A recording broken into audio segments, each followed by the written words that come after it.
السلام علیکم ورحمۃ اللہ وبرکاتہ۔ بسم اللہ الرحمن الرحیم۔ ایک بادشاہ محل کی چھت پر ٹہلنے چلا گیا۔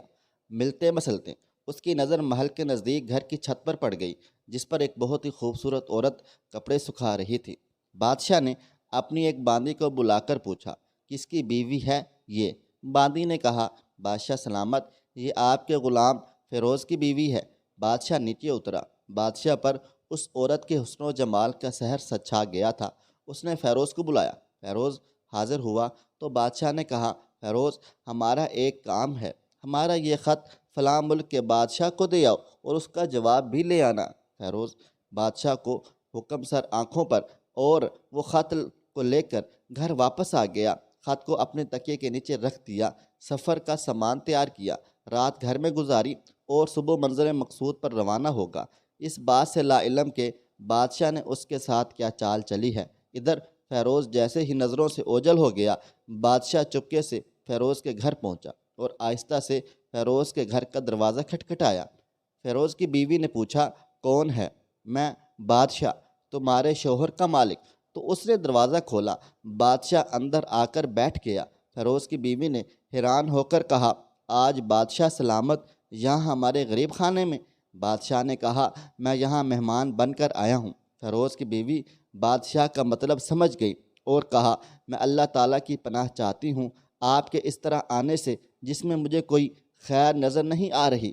بادشاہ نے غصے میں کہا، اے لڑکی، کیا کہہ رہی ہو تم؟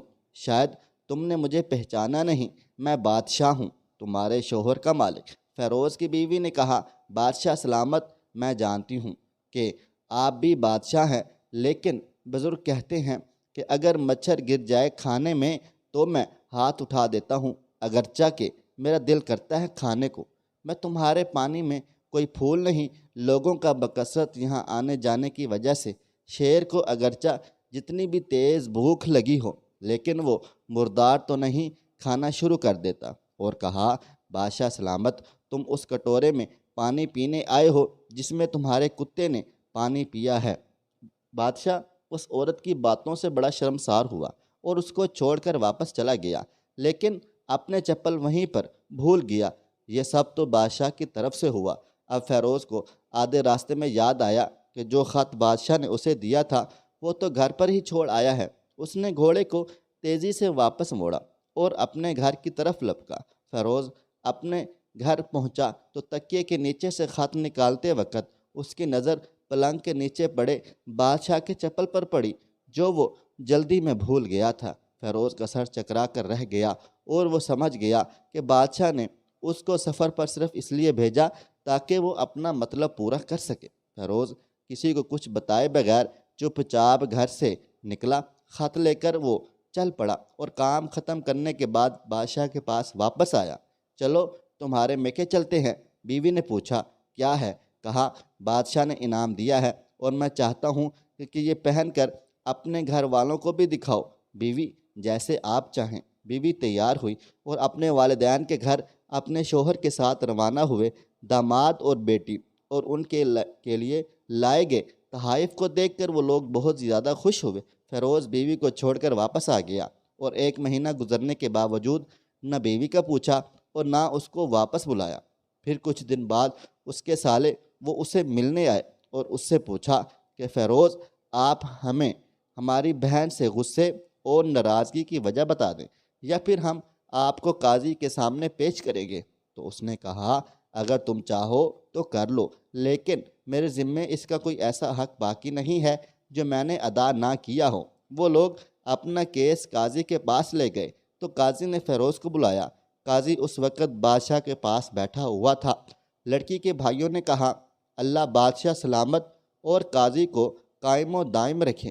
قاضی صاحب، ہم نے ایک سرسبز باغ، درخت، پھولوں سے بھرے ہوئے اور ساتھ میں پانی کا کنواں اس شخص کے حوالے میں دیا تو اس شخص نے ہمارا باغ اجاڑ دیا، سارے پھل کھا لیے، درخت کاٹ لیے اور قوم کو خراب کر کے بند کر دیا۔ قاضی نے فیروز کی طرف متوجہ ہو کر پوچھا، ہاں تو لڑکے، تم کیا کہتے ہو اس بارے میں؟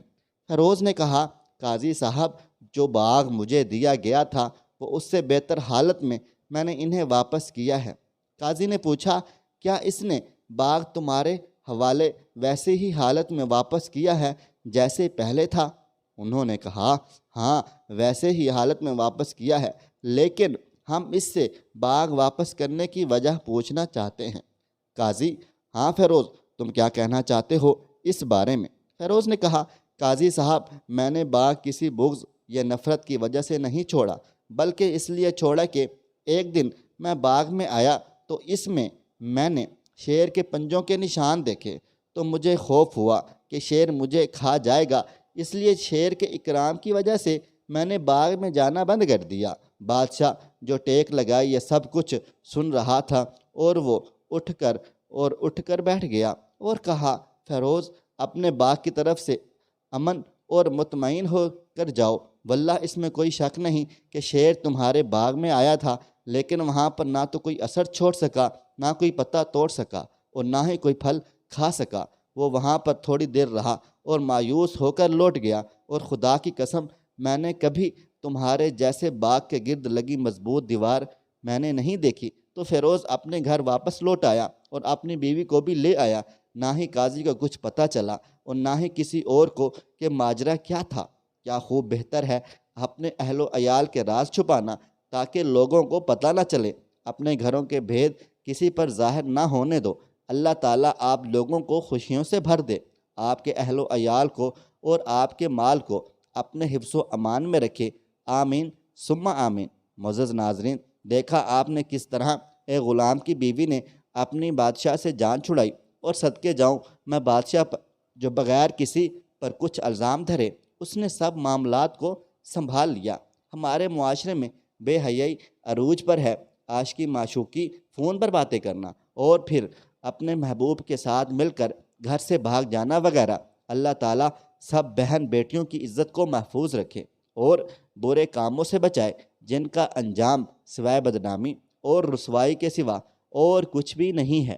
دوستو، امید کرتے ہیں آج کی ہماری کہانی آپ کو پسند آئی ہوگی۔ دوستو، ویڈیو پسند آئی ہے اس ویڈیو کو لائک کریں، شیئر کریں۔